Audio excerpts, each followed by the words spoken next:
I love SpongeBob. I love video games. And inherently, that predisposes me to being a fan of SpongeBob video games. Specifically, the now trilogy that we have with Battle for Bikini Bottom, Rehydrated, Cosmic Shake, and now this game, Titans of the Tide. This feels like both the end of an era and the start of something incredibly beautiful and humbling.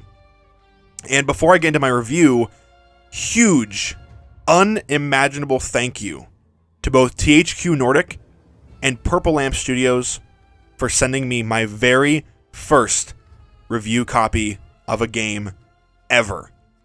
I am so honored and thrilled and excited that I was one of the amazing creators that got to witness this game early, because I did really enjoy this game, and I can't wait to talk about it, and I can't believe that this, of all games, was the first one that I got to experience early.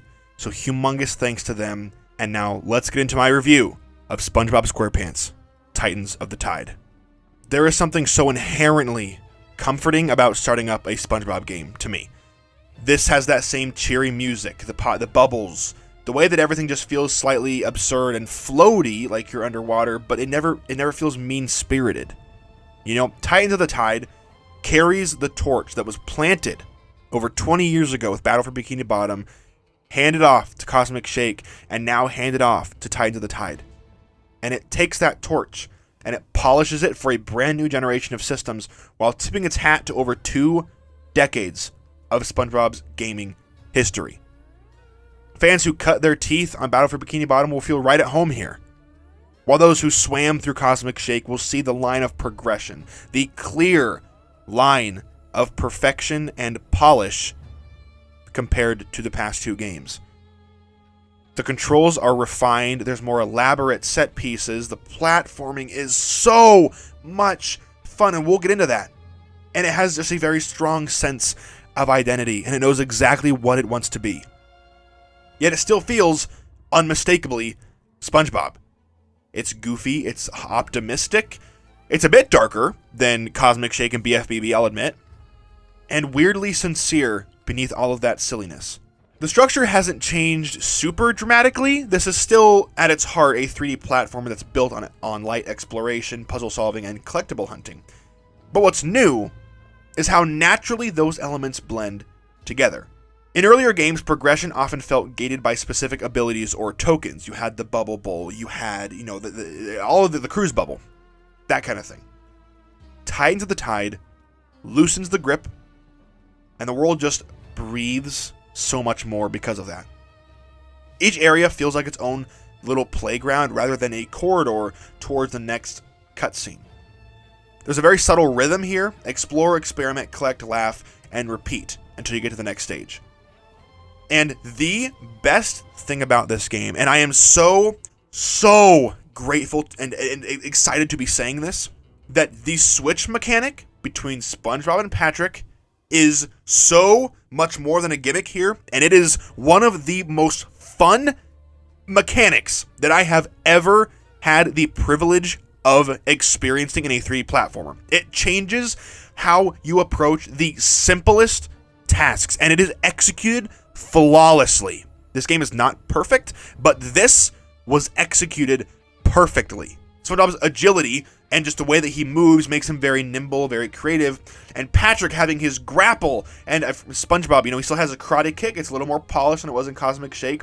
Patrick, he's strong. He has the strength, his brute utility, and his grapple. It's not quite Lost Vikings level of complexity, but that itch that was there is itched perfectly.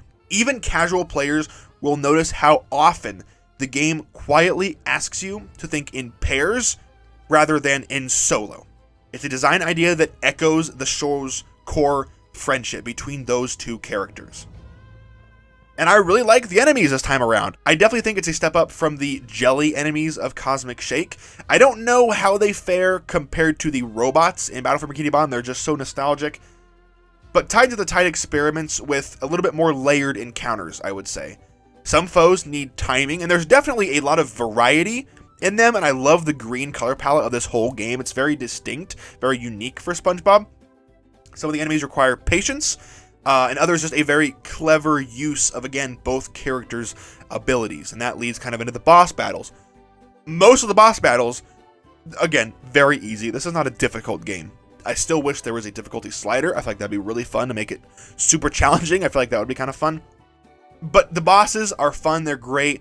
The game never feels punishing, but it has just enough friction to keep the game from just being mindless button mashing. I did die a couple times. I died, I think, 2 or 3 times. It's not, again, it's not hard, but it's also not, you know, the most mindless, easy game of all time.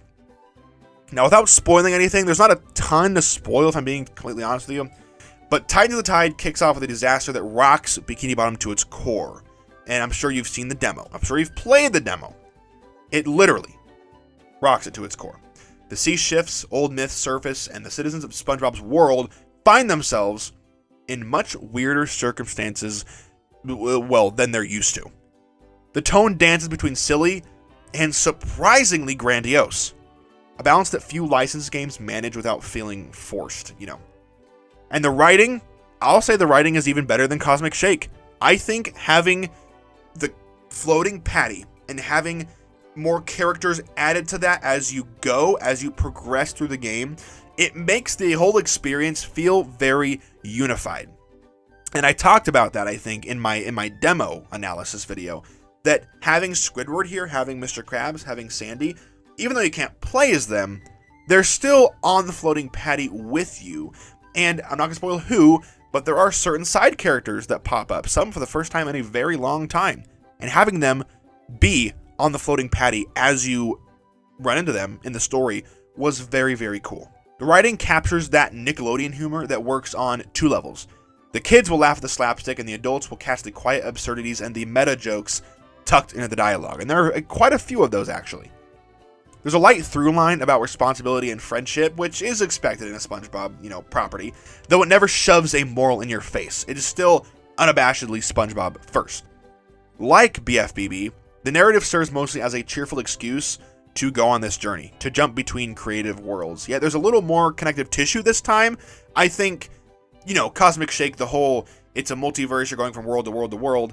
This is, and I say narrative based very loosely because it's again, it's a SpongeBob game, but there is more connective tissue this time. The stakes feel higher, the dialogue feels a bit sharper, and the humor is just more self-aware. Cosmic Shake, I'll say it, I made my perfect sequel video, did surprisingly well. That game doesn't get enough credit. I will say I think Titansofthetide is better than Cosmic Shake, though it does fall shorter in some other areas we'll talk about, but that game introduced a lot. And it was the first sequel to BFBB that we ever got. And so having Titansofthetide, even evolving that formula further, just feels very good, it feels very nice, it feels very polished. All the voice acting is top notch, the original cast is here, their chemistry carries the game. It's the same as you'd get in the show, if not even better. It's got the studio quality. SpongeBob's boundless optimism never wears thin, Patrick's stupid commentary lands more often than not, and even the background NPCs have been given extra polish this time, and they feel a lot less like props and people. Okay, fish in this journey with you. In Titansofthetide, movement feels smoother than ever, and that is the best thing I can say about this game, is the character switching and just how the game feels. The jumps land where you expect them to, the hit detection is forgiving but fair, and each ability has tactile feedback. Gone are the slightly floaty jumps of older games. This time, there is weight and bounce that just feels natural. The level layouts echo more Battle for Bikini Bottom, I would say, than Cosmic Shake. Cosmic Shake was very linear. I'll say Titansofthetide kind of falls somewhere in the middle. It's not quite as open as BFBB was, but it's definitely more open, especially 1 or 2 of the worlds, than Cosmic Shake was. The environmental variety shines. Each location riffs on a familiar setting, but twists it, especially one world. If you are a BFBB diehard, you are going to freak out when you hear the musical theme of one of these worlds. It's so great. There's a city that has been descended into ghostly energy. There's snow-covered jellyfish field, which you guys have seen. This whole world is a place that encourages curiosity more than it does checklisting. The hidden collectibles aren't just for completionists. Many unlock optional, you have the character, the costumes, the Easter eggs, and cosmetics that I'm not going to say what they are, but something that I actually kind of liked. At first, I was just like, okay, this is filler, but no, it's honestly really cool. And there's one collectible in particular. I think there are 10 throughout the entire game, and that was so clever and so funny. It's impossible to talk about this game without addressing the shadow that is Battle for Bikini Bottom. The 2003 classic remains the gold standard for SpongeBob games, and its remaster, rehydrated, reminded everyone of just how amazing that game was. Titans clearly knows this. Rather than copy that game, it pays homage to it in more ways than you'd expect. The same style of hub worlds, the same rhythm of discovery, but it adds layers of spectacle that, these consoles are capable of, that those early consoles, they just couldn't do. If BFBB was pure Saturday morning adventure, and Cosmic Shake was the next step in a multiversal romp, then Titansofthetide feels more like an event episode. I really like that comparison. The stakes are bigger, the locations are wilder, and yet it never forgets to make you laugh. There's something wholesome about how it embraces where this show came from, the heritage of this IP, without leaning too hard on the nostalgia. You'll spot the visual nods to older levels, absolutely, and even musical cues, but it's never heavy-handed.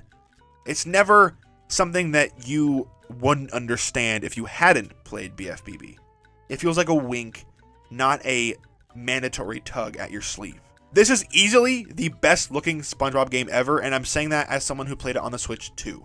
The textures pop for the most part, animations have a lot more nuance, and the timing of the freeze frames or the close-ups are timed perfectly this time. They were not in Cosmic Shake, but they're great here, and the lighting gives everything a very soft, almost toy-like shine, which works for this. And the underwater effects are especially impressive, like the filtered sunlight and the silt. And it's great, and there's the reflections on the ground from the waves above. I love it. It's so detailed, but it doesn't overdo it ever. It still has that cartoony snap, duh. But it's modernized, and it looks fantastic. Now, as we're talking about the visuals and the presentation, one of my very few flaws that I have with this game is, on Switch 2, there are two modes. You have performance and you have quality. Quality runs at a 30 FPS. However, it doesn't feel like a good 30 FPS, if that makes sense. It feels like a very sluggish, very late 30 FPS, if that makes any sense at all. It does not feel snappy in the slightest. I wasn't planning on playing through it in quality anyway. I definitely prefer performance. And performance, for the most part, is very solid. It targets 60 FPS, and most of the time it falls between 50, 55, 56. But sometimes it can get excruciatingly low, and I'm fairly certain it was a glitch because it only happened one or two times in my playthrough, but it would get down to like 15, 20, and just stay there when absolutely nothing was going on, and then I would save, exit the game, close the game, get back in, and it would fix it. I'm guessing that's going to be fixed in a day one patch when the game comes out, but just, what I experienced. Overall, I can recommend the Switch 2 version. It feels very good, looks very good, and it's exactly how a SpongeBob game should look in 2025. Polished, smooth, mostly, and confident in its own cartoon skin. In the soundtrack, I almost forgot to include this in my script, but I remembered. Tell me good job. The soundtrack from Battle for Bikini Bottom is timeless. It's one of my favorite OSTs from any game. Cosmic Shake was a little less great, but I still enjoyed it. And from everything that we can tell, this is the same sound design team, same orchestra that did the music, and I think Titans has a much better soundtrack than Cosmic Shake did. As someone, again, who loves Cosmic Shake, I think this soundtrack is much better. The nautical themes and the guitars and the theme of this game, it goes so hard, and the ghostly motifs, it's all used very, very well. Some pieces, again, directly echo earlier games. You will absolutely know what I'm talking about when you hear it, and it's a nice little echo of nostalgia mixed with those new arrangements. The soundtrack is very playful, it's bouncy, it's dynamic, it's fun, and it's perfectly in sync with how this game feels. On the surface, Titansofthetide, if you're not in this sphere, you're not in the, the SpongeBob sphere, Nickelodeon, platforming, gaming, whatever, you might dismiss this game, and that's fine. I wouldn't advise it because it's a heck of a lot of fun, and it's approachable for younger players, but those chasing full completion will find a very surprising amount of content buried beneath the surface. The side missions, the side quests, are so much better this time around than Cosmic Shake. Again, Cosmic Shake was great, and it was a very good stepping stone for this trilogy now of games, but this just polishes everything so nicely. The difficulty curve is steady, it's forgiving early on, and then it does demand precision in later worlds. There's platforming where you're having to switch between characters and push multiple different shoulder buttons while fighting enemies at the same time. And the boss fights, like I kind of already talked about, are not brutally hard by any stretch. They do ask for patience and experimentation rather than just brute force. There are plenty of brute force bosses, but some of them, especially early on, are very creative and very fun. Replayability comes through in the exploration aspect of this game. The alternate paths, the hidden interactions, and the light environmental puzzles that make a second playthrough worthwhile. The more you poke around, the more the game smiles back at you. Now, earlier I said I had a couple nitpicks with the game, and that does reign true. I kind of already talked about the Switch 2 performance, and the other one is that this game is not horrendously long. I don't know how long it took Cosmic Shake. I don't know how long it took me to beat that, but I beat the main story without doing most of the side content in Titansofthetide in around 7 to 8 hours. Which again, that's still not bad considering we have DLC, several DLCs, and costume packs confirmed on the way, and I still have a lot of side content and 100% completion to go back and do, and it's $40, so I'm not overly upset about that. I do wish it was a bit longer, but other than that, it is a fantastic ride. Looking at the arc of the SpongeBob games, Titansofthetide feels like the natural culmination of everything that came before it. It carries that DNA of BFBB, the experimentation and the chaos, the good chaos of the Cosmic Shake, and it sprinkles in modern design sensibilities like smoother mechanics, deeper presentation, smarter progression, and it doesn't treat nostalgia as a gimmick. It treats it as a foundation in this sense. You can feel in every ounce of this game the developer's affection for the character and his world in every silly one-liner and the collectible and just everything that was put into this game. Going back to BFBB and Cosmic Shake, these games, they don't usually ever light the world on fire, but they don't have to. Because I know that the people who made this game and the people who are going to play it love this property. This game is also just so refreshing in tone. Where many modern platformers chase irony or self-referential humor, Titans just doubles down on its sincerity. It's got a surprisingly good story, and it's bright, and it's honest, and earnest, and confident in how absurd this game is. There's no cynicism, just joy. And that's something that the gaming landscape could kind of use more of, especially now. It is a complete package for $40. SpongeBob SquarePants Titansofthetide isn't trying to compete with the biggest open world epics or hyper-realistic games, and it doesn't have to, and it knows that. It knows exactly what it is. It's vibrant, it's funny, it is well built, and it's an adventure that celebrates everything weird and wonderful about SpongeBob's underwater world. It refines the charm of BFBB, it expands the spectacle of Cosmic Shake, and ties it all together in a package that feels, like the first two games, timeless. It's the game that you play with a grin on your face. It doesn't matter how old you are or what mood you're in. It doesn't rely on nostalgia. It earns that nostalgia. Whether you're a lifelong fan or someone discovering these underwater antics for the first time, and I know people in my own community, in my own Discord, are playing through them for the very first time because of me. Titansofthetide offers something simple but rare. Just genuine, unabashed fun. If Battle for Bikini Bottom was SpongeBob's coming of age, and Cosmic Shake was his multiverse misadventure, then Titansofthetide feels like his epic. The big, heartfelt encore that proves that there is still plenty of life, laughter, and imagination under the sea.